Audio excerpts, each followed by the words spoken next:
கந்த சஷ்டி 6 நாள் விரதம் இருப்பவர்கள் இந்த விஷயங்களை மட்டும் செய்யக்கூடாது. செய்தால் விரதம் இருந்த பலனை கிடைக்காது. கந்த சஷ்டி 22ஆம் தேதி ஆரம்பித்து 27ஆம் தேதி சூரசம்ஹாரத்துடன் நிறைவு பெறுகிறது. இந்த நாளில் நாம் என்னென்ன செய்யக்கூடாது என்பதை இந்த வீடியோ மூலம் தெரிந்து கொள்வோம்.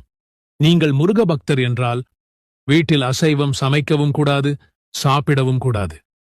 புகை மது பிடிக்கக்கூடாது, காலணி அணியக்கூடாது. விரதம் இருப்பவர்கள் கண்டிப்பாக பகலில் தூங்கக்கூடாது.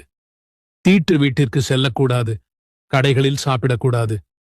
தரையில் சுத்தமான அல்லது புது துணி விரித்து உறங்கலாம். கந்த சஷ்டி 6 நாளும் கண்டிப்பாக தலைக்கு குளிக்க வேண்டும். பச்சை மஞ்சள் நிற ஆடை உடுத்தலாம், கட்டாயமில்லை. வீட்டில் இருப்பவர்கள் மாலையில் மேலாக குளித்தால் போதும். வெளியில் சென்று வந்தால் கட்டாயம் தலை குளிக்க வேண்டும். 6 நாட்களும் தாம்பத்திய உறவில் கண்டிப்பாக இருக்கக்கூடாது. தேவையில்லாத வார்த்தை